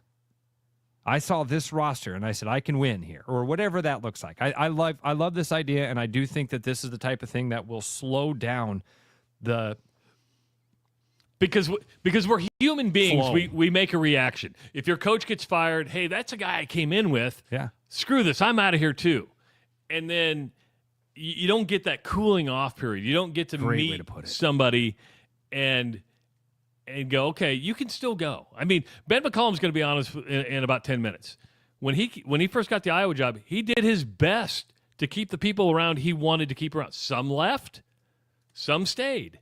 But at least he got that opportunity to say, hey, here's my pitch. Yep. We want you to stay. I mean, he openly campaigned for people to stay, even though they didn't. But there was that opportunity to recruit kids. So I just like the idea of saying, calm down, cool off, meet your new coach. Yeah. If you don't like it then, fine, you can go. Yeah, I think I like it, and I do think it will slow down the flow of guys leaving a school when their coach is either quits or is fired. Because this same thing will apply when a guy leaves to go to another job. If he's got a great team and he gets hired by Duke, his guys will have 15 days with the new coach to decide whether or not it's the right spot for them. I like it. Do you like, and I know you've been pretty passionate about the transfer window should be at the end of the semester. So it would be at the, and the window does surprise me a little bit because you can enter the window up until January 16th. Well, a lot of schools have started already. It's like, okay, what are you going to do? Start and then transfer? How that works? Do you like the shortened window of January and only having one window? January 2nd through January 16th. 16th? Yeah. Sure. Yeah. I mean, and I don't mind them kind of tinkering with this because it right now everybody kind of agrees the system is broken. It's too weird. So I don't mind them trying to put some sort of guardrails on this thing. The timing of that, Trav, I just am not smart enough. Literally, I'm not smart enough about the higher education system to know when the right time would be. My 1,000-foot view, 10,000-foot view is that generic thing of, wait a minute, it's a school. When do you transfer school? That should be it. It shouldn't just be about the athletics and the sports because we've lost our way once we do that. When can the kid transfer classes? And that makes sense for people. Yeah. And that's usually after a semester, or like my daughter's case, she's on trimesters, right? So so then maybe that would be one of the issues of like, well, we have different schools doing semesters at different times. Yeah. Okay, so then how does that work? How does a kid transfer classes?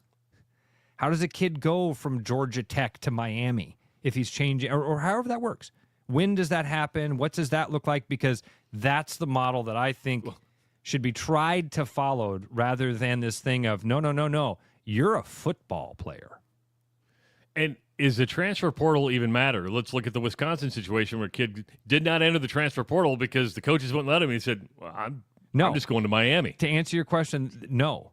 The entire transfer portal thing is this weird thing that we've created.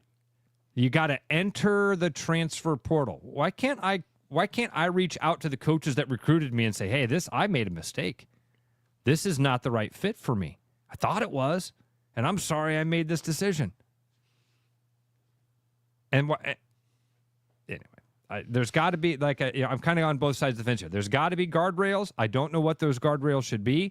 I'm glad that they're tinkering with it because something's got to change. But I'm not smart enough to know to come to you with solutions and say, here's exactly what it should be. I just don't. This is why it's complicated. And there's unintended consequences on both parts. And I get that a school and a coach wants to protect his roster because you don't want to be bringing in a whole new roster every single year. If you're doing that, there's a problem anyway. But there needs to be freedom for student athletes as well to better their situation.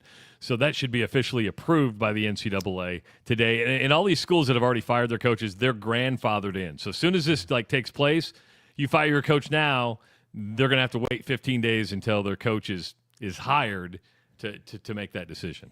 There's some great comments here, Trav.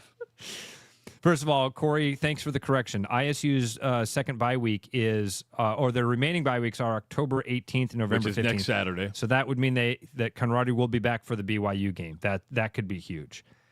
This is fantastic. JT, hoping the NCAA will figure it out is like hoping they stop working on Fluor Drive. One of those constant construction projects. Listen, you can crap in one hand and wish in the other. Tell me which one fills up first. Another Tommy Boy line. That's 2 Tommy Boy lines today. Yeah. Now, is Tommy Boy a remote control style? Yeah. Tommy Boy is one of those that you can pop at any moment in the movie.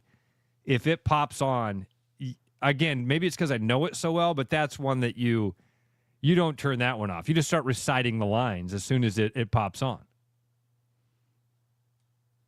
I've never been a big Tommy Boy guy. Really? Well, again, Trav, I think this is one of those things like our Nintendo conversation or what was the one we came up with the other day that was our age gap was just enough. Oh, the Adam Sandler CD. Tommy Boy would be right in that age, that era too, where you were just too mature. Seriously, you were just. I mean, I like sophomoric and corny humor, and I laughed during it, but it wasn't one of those. I got to watch this again and again and again and again. Yeah. I can't tell you how many times I've seen Tommy Boy. Really? Luke. I am your father. La, la, la, lo, lo, lo. I actually like David Spade in that movie. I thought he was very funny. Yes. Yeah. Yeah, a lot of people spend 8 years going to college. They're called doctors. Hey, are you all packed? You know, we got Ben McCollum coming up, but right after this show, Ross is getting on Aer Lingus, or better known as, well, you know, that's who sponsored it. But I think you're flying Delta over there. But you're ready to go over the pond. You're going to go to Ireland, and tomorrow morning he's going to be live from Dublin. I think tomorrow morning I'll be in my hotel. Okay, but in Dublin, right? In Dublin. Friday morning, I will be like halfway across the island at some pub, cafe, don't even know where. Are you going to have Wi-Fi in the middle of nowhere? Yep. I've been promised that there's amazing Wi-Fi all over the island. So I'm not taking the Starlink. Should I take the Starlink to be safe? No. I mean, no, because, do you have an adapter to plug it in? Because you remember it's not a regular plug-in. I didn't even think about an adapter. I'll be buying an adapter at the airport. I'm glad you just said that. Didn't even consider it, dude. Don't you have your adapters left over from your Portuguese trip? Nope. Where are they at? I think I left them in a hotel room somewhere. When am I ever going to need this thing again? Dude, I bought like the $14 Brookstone one at the airport. You know what I mean? It wasn't like, oh, I better save this thing for my next European trip. I literally was like, oh, if I ever go to Europe again, I'll buy another one. Commerce loves Ross. Oh, you're like, oh, used it once? I'll just get another one if I need it. I'll leave it here. Somebody else is going to need it.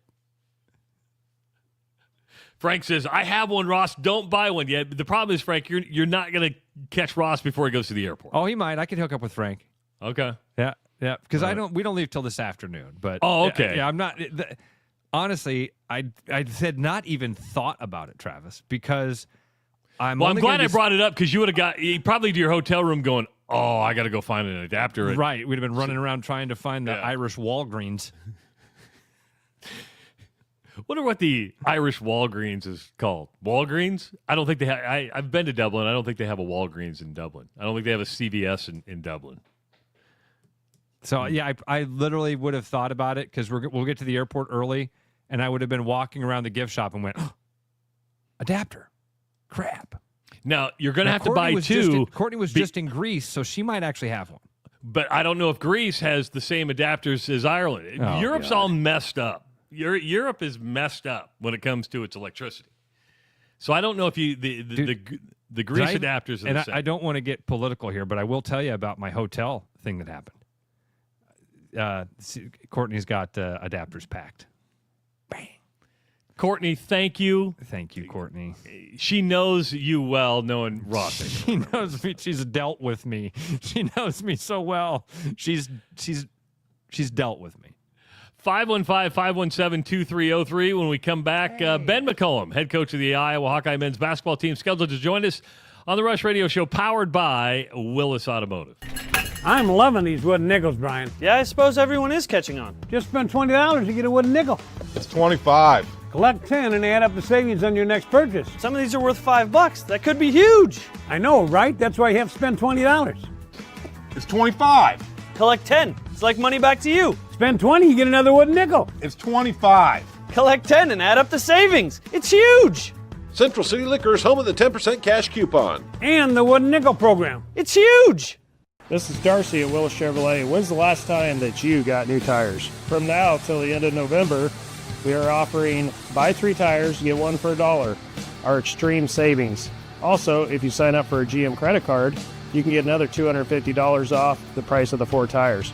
So it's a win-win. Give us a call today, and we can price you a set of 4, or visit us online to set up an appointment at willischevy.com.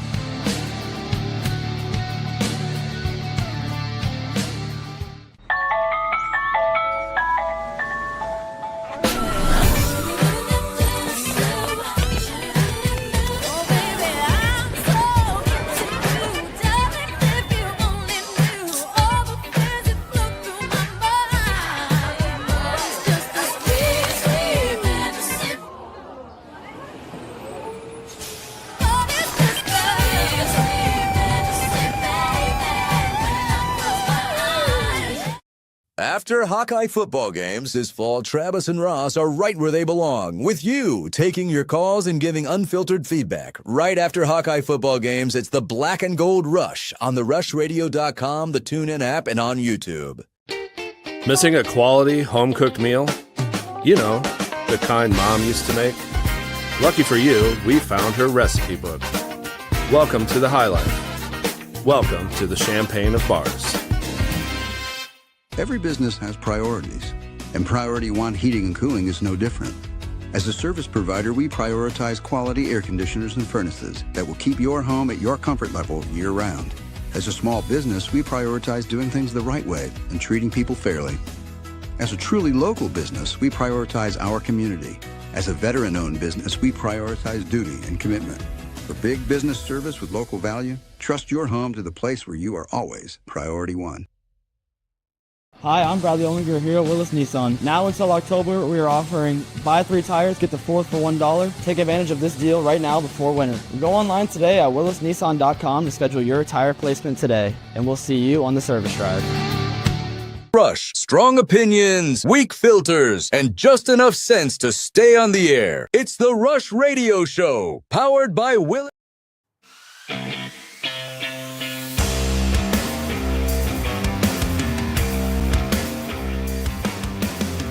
Welcome back to the Rush Radio Show, powered by Willis Automotive. Still waiting for Ben McCollum to join the show. He's scheduled.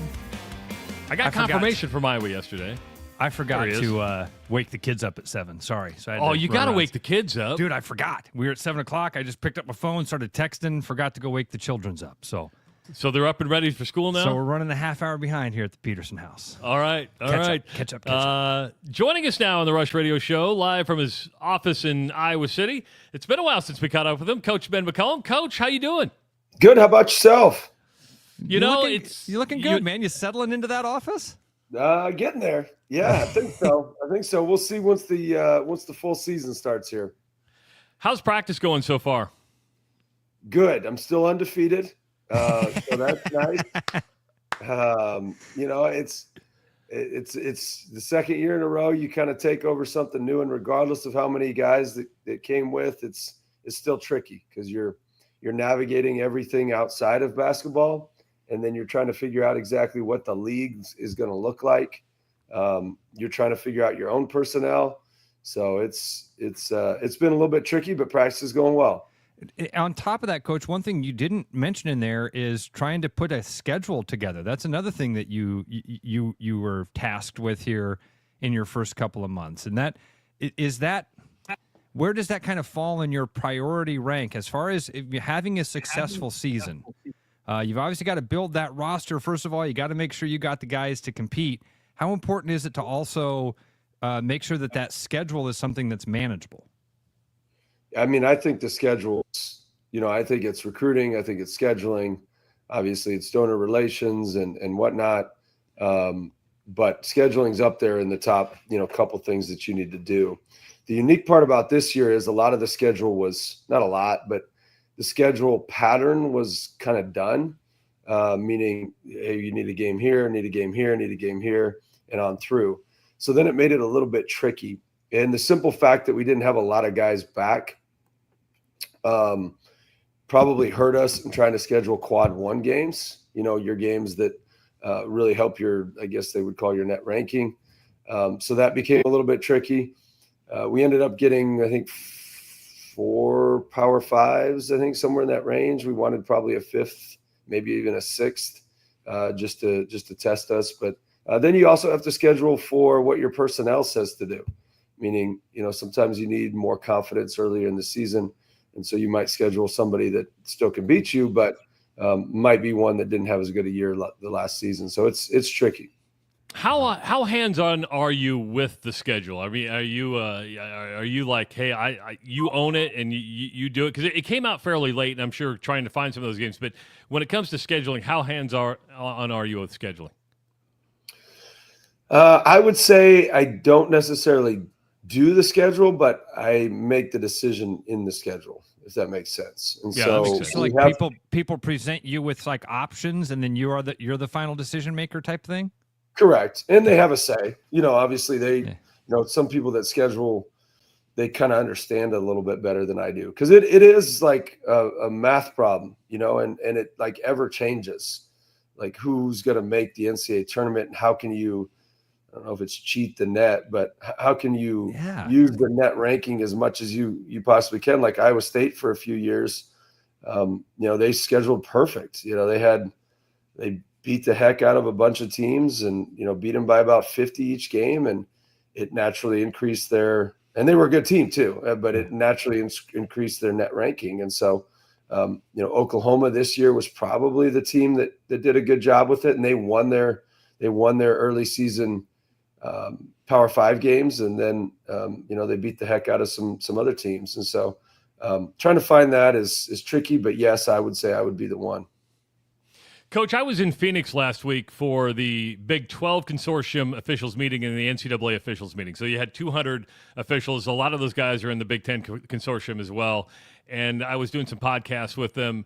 And I said, what's the biggest change as an official you're going to have to get used to? And they're like, the challenge rule this year, they said, is interesting. It's going to be interesting to watch clock management and how those challenges are used. Have you thought about the challenge? Do you see yourself using a challenge at the 11-minute mark, or do you want to save all those challenges for like the final 2 minutes of the game? Because there's got to be some clock management when it comes to that challenge. That's a change this year. Yeah, that's a good question. I think I'll probably have a better indication as the season progresses. Like I don't really know to answer, quite honestly. I think sometimes when you get overly concerned with things like that in the middle of a game, I think it's tricky to then just coach your team. I'm probably. Oh, we lost you. Oh, I we thought lost that was your microphone. I was afraid that was me. No, it's Coach. We lost his microphone. Coach, hold on 1 second, Coach. Let's see if this works, Trav. I'll try to. Did that kick back, Coach? You with us? No. There it is. You. There Popped it is. in. We got you. We got you. So my you know what it is? My iPhone keeps popping in. So I need to probably disconnect my iPhone, but I hate to do that because then I might disconnect from you. Yeah, we're good. We'll figure it out. We're good. Okay, we're good. Where was I? I was talking about the challenge. Yeah, I don't know. I probably won't focus too much on it until later in the season. You've got to understand exactly what you can actually challenge and what you can't. That's going to be the tricky part too. Does it really benefit you that much? How much will it change? I don't know. I probably put an assistant in charge of it and let him handle it. Challenge it, Coach. Don't challenge it. All right, a couple months in here, let's have some of these conversations about your expectations coming into the job. What's something that's exceeded your expectation being a part of the athletic program at Iowa? I guess I'm probably a guy that doesn't have necessarily expectations because I think sometimes that creates a lot of problems. I would say what has been, I don't know if it's a pleasant surprise, but what has been really good about it, I think that Beth has really worked. Beth Getz really works at trying to perform. She's really competitive, which I appreciate. Meaning, she helps, and their whole administration helps make the job considerably easier. The coaches here are awesome. I mean, so inviting. I do genuinely feel like they want for your success. And that helps a lot. And then obviously the people surrounding the program. I think sometimes in the social media age, you can assume that the 5 people that comment on how they don't like certain things is how the whole area feels. And it's just not the case when you're easy around. To fall into that, Coach. Good for you. It is. It's very easy. I don't pay attention to it. Now, sometimes, like I've said before, people will send me things and it's like, why did this guy say this? And I'm like, well, because he's whatever. And so, it is what it is. I'm guessing the season will be a little bit worse in regards to that. So I just, will completely shut it off and not even have access to it. But the people here have been super excited. and very, very welcoming. It did seem, Coach, like there was this thing with Iowa basketball, fan apathy that was setting in there. And as an Iowa fan, as a guy that hosts a show where we talk to a lot of Iowa fans, interest in Iowa basketball had really, really waned. How have you combated that? Have you seen that? Are you seeing a resurgence in NIL donating and things like that? Yeah, I think the last part of that, there's definitely a resurgence there. That's for sure. From a donation perspective, from a donor perspective, all those things. As far as the people, it seems like it. I get to as many events as I can possibly get to. Seems like a lot of people are very, very excited. Yeah. And, I think the next step is, let's get to games and let's get Carver rocking, and let's get it full. And, let's be a part of kind of building something special. And it's just because attendance here is great. Wrestling gets quite a few, women's basketball, obviously, football does, soccer has, and volleyball starting. And so like attendance is pretty good here. And so we need to do our part in regards to that. Well, following up on that, and Bill Fenley, the women's coach at Iowa State, we always asked him, how did you build your attendance? He goes, you know what? I waited after the games. I shook hands. I went to all the events. I'm going to use an example.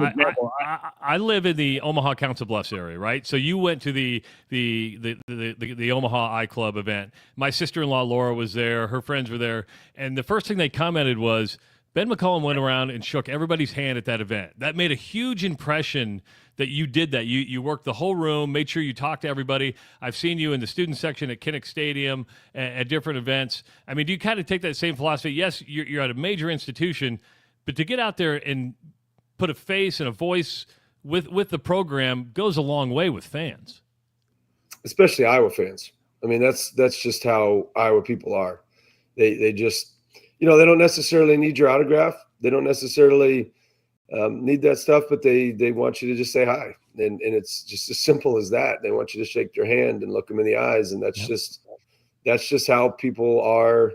It's just how people are. They want a genuine approach to it. When you do shake their hand, they want you to be genuine about it and not be an act and like, I'm just doing this because I have to. It's no, my job now that I have a bigger platform is to try to make a difference in whoever you come across. And that's just the nature of this position. And so you just happen to do it through the game of basketball. And then naturally it improves attendance. And if you think of it from more of a little bit different perspective, if my players are doing that constantly, and then I expect them to perform on the court, that's a difficult task.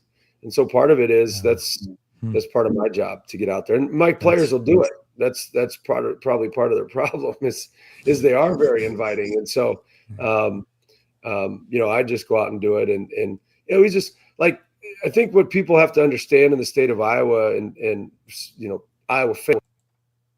Oh, iPhone again. iPhone again. iPhone.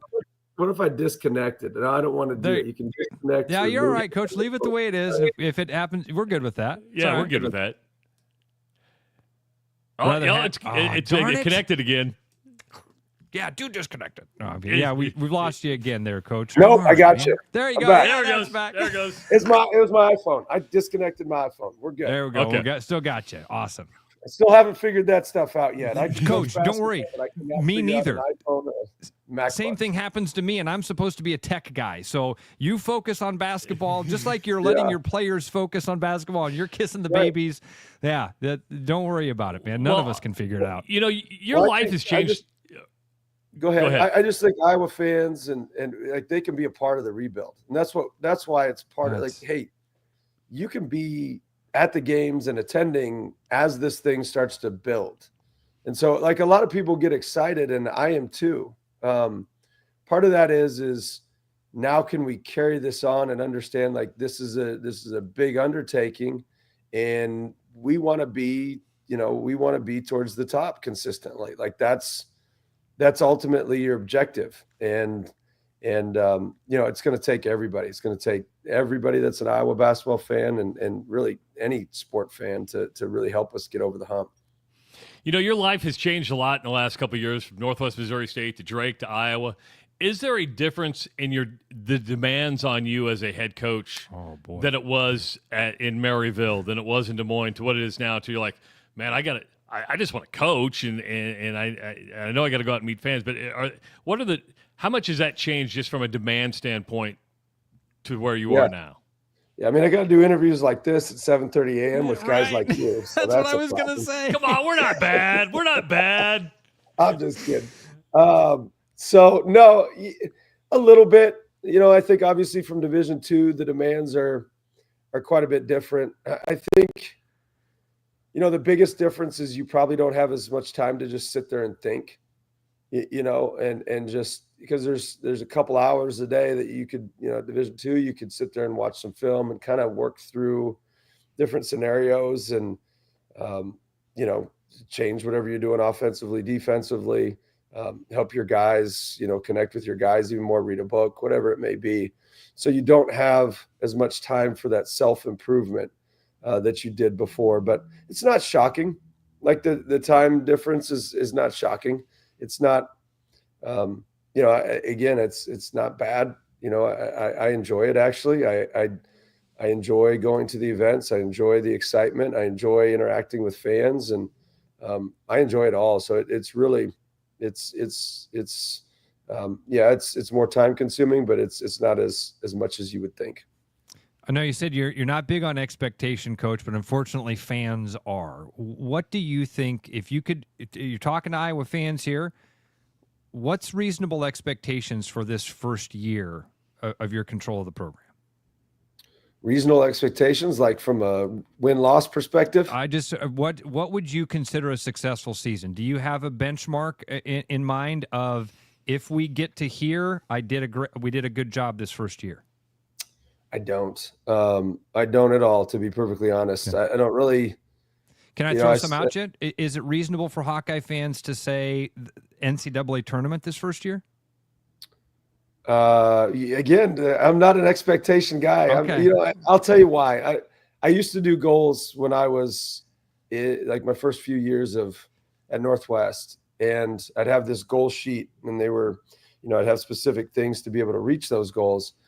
And I realized that the goals were somewhat irrelevant, unless you did all the other stuff, the process portion of it. And so then I just became so obsessed with the process and so focused on that I don't even, we'd win a national title and I didn't even pay, we never talked about it. It was never, let's go win the league. Let's go win a national title. Let's win a couple in a row. We just didn't do that. It was just, let's just get better today and keep getting better. Now, the expectation is, just a quality product out there for them to see, like an effort, a team that's easy to cheer for, a team that's tough, a team that's going to fight, a team that's connected. That would be my expectation for it.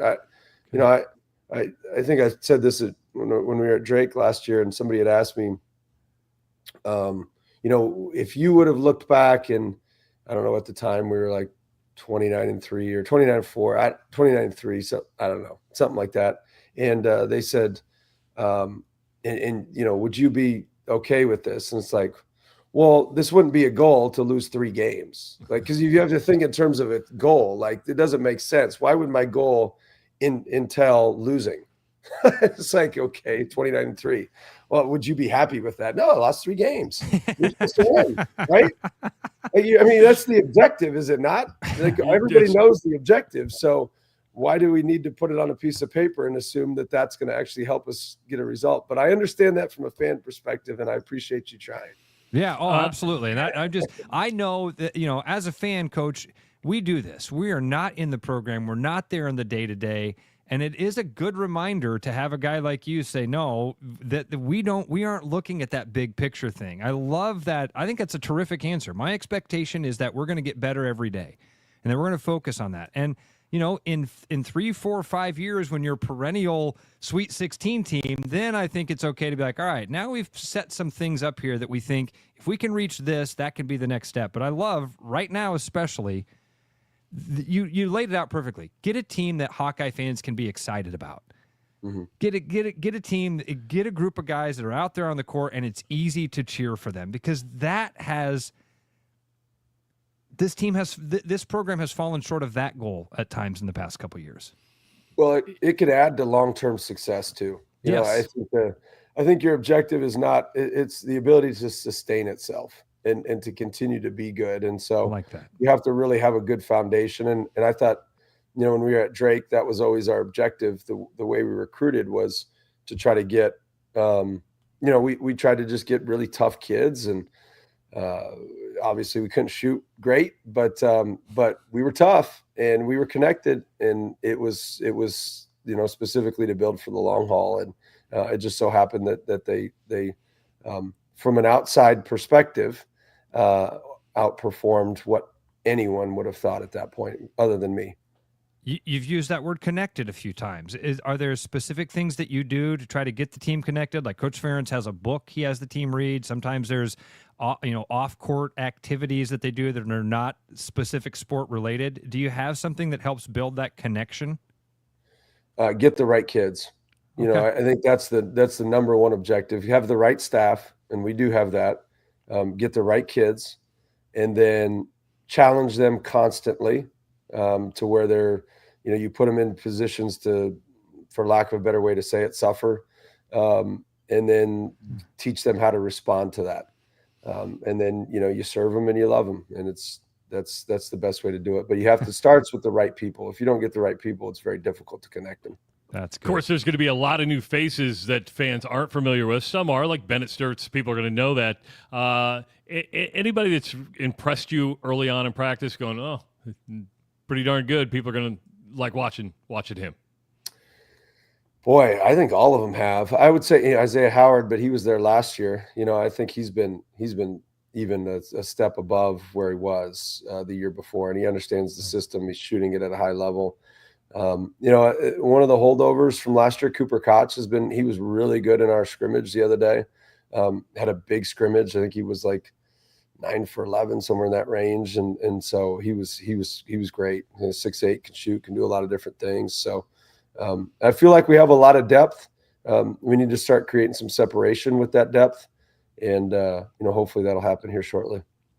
All right, before we let you go, we know you're a baseball guy. Are you following the playoffs at all? You a Yankees fan? You a Blue Jays fan? A Cubs fan? I'm trying to remember what fan you are. I can't. Well, if I'm a fan, so I'm not. I hate to say this because I'm not necessarily a fan of a specific team. I just casually watch the playoffs. I probably would rather watch College World Series baseball or even just live baseball.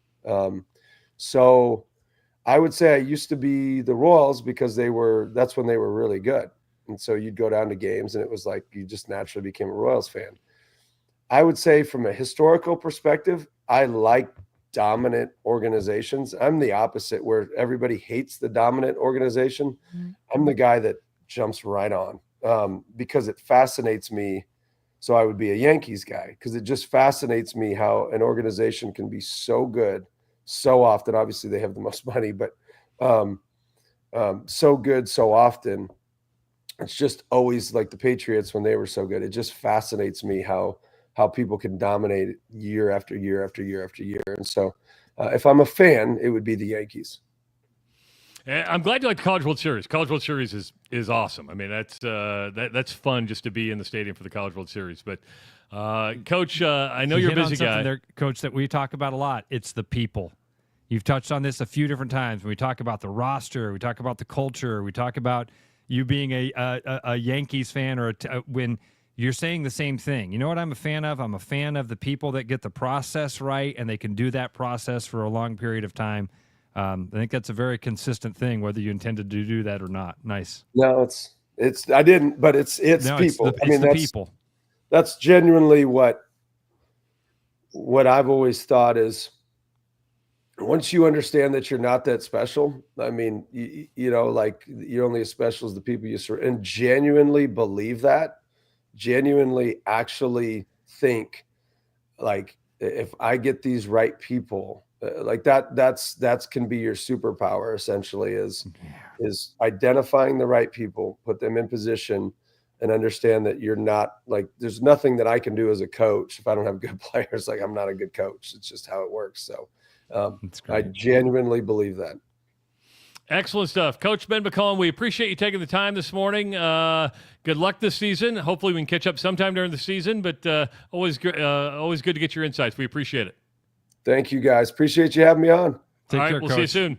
Go Hawks. Go Hawks. Go Hawks. Coach Ben McCollum joining us on the Rush Radio Show, powered by Willis Automotive. I like that he jumps on board with the dynasties, right? The teams that are just dominant over a long period, because you want something sustainable. And I think that's what you're like, how do you make something scalable and sustainable? And that makes a lot of sense. That's why I love these long form interviews too. What are your expectations for the year? I don't have any. What? There's no benchmark for success on the team? Well, there is. The benchmark is improve every day. Oh, yeah, that's how you win. I mean, what a great answer. What if I say I want to go 21-9? Which 9 games do I want to lose? That I didn't when he first said, "Oh, we don't have any expectation." I don't set goals. I wondered at first, like, oh, well, it's kind of how his mindset changed. You can set these goals, but then you don't. Once you hit them, you go on to something else. You don't enjoy what you did, right? And I mean, I think we all have goals, but you need to be so just focused in on your process, Yeah, and that's a good attitude towards that.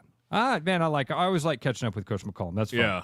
Yeah, good stuff as always. Basketball season just around the corner. Good insight on just the challenge. That's going to be interesting with all of college basketball, is to follow this challenge system and to see how coaches utilize that challenge. I mean, it's like what I meant was, hey, if a ball goes off somebody and you think the call's wrong, at the 11-minute mark, do you go, do I risk it here if I'm not 100% sure? Because if I'm wrong, well, then and Trav, I lose a challenge. This is something I am, and I think most of our listeners are probably pretty ignorant about the changes in the challenge rule.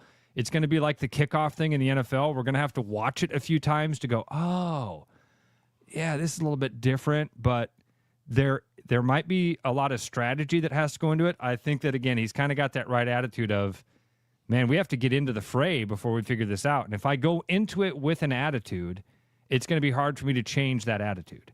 Yeah. So I'm going to go in it with an open mind and try to learn as much as I can. So, all right, buddy. I know. What's your day look like today? Meetings. I got to work on budgets, stuff like that. Geeky stuff. You get to go to Ireland. So tomorrow morning, Ross live from a hotel room in Dublin. Have a good trip, buddy. I'm gonna, brother. Absolutely. Have a good trip. Yep. Love you all so much. Talk to you soon. Thanks for listening and watching the Rush Radio Show, powered by Willis Automotive. We're back tomorrow at 6 a.m. Bye-bye, everybody. It's Body Armor. Real hydration with electrolytes. No artificial dyes and coconut water. Choose better. Body Armor. With over 260 beers on tap, El Bait Shop isn't just another craft beer bar. It's the best. Beer lovers know. El Bait Shop, 200 Southwest 2nd, Des Moines. There's a new spin on casual dining near Drake University. Lucky Horse Beer and Burgers. Craveable faves, flatbreads, delicious burgers, frozen cocktails, and a crazy cool vibe. Get to Lucky Horse Beer and Burgers today. Are you thinking about buying a home this year? Start by getting pre-approved with Gary Presnall at Northwest Bank in Des Moines to see how much you can qualify for and what loan programs meet your needs. Gary can get you pre-approved in 30 minutes or less with a pre-approval letter to you. Gary offers first-time home buyers programs, VA loans, along with FHA, IFA, and conventional loans. Call Gary at 515-975-6767 or find his profile at nw.bank. Member FDIC, Equal Housing Lender. After Hawkeye football games this fall, Travis and Ross are right where they belong, with you taking your calls and giving unfiltered feedback. Right after Hawkeye football games, it's the Black and Gold Rush on therushradio.com, the TuneIn app, and on YouTube.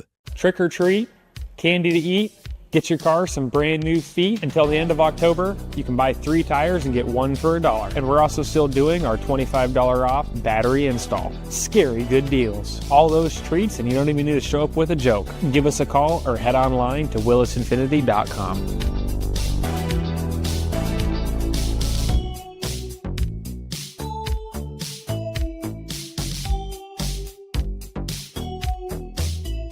Bread is made from scratch, freshly baked with locally sourced ingredients and love. At Big Sky Bakery, we take great pride in our delicious products. We know you'll enjoy them almost as much as we enjoy baking. Looking for the perfect golf escape? Experience links-style golf right here in Ames at Coldwater Golf Links. With rolling fairways, large greens, and unique routing, it's golf the way it's meant to be played. Whether you're a seasoned pro or just starting out, you'll love our course's welcoming atmosphere and friendly staff. Grab your clubs, book a tee time, and make every round unforgettable. Coldwater Golf Links, where great golf leads to great memories. Visit coldwatergolf.com to book your round today. Back to the Rush. Strong opinions, weak filters, and just enough sense to stay on the air. It's the Rush Radio Show, powered by Willis Automotive.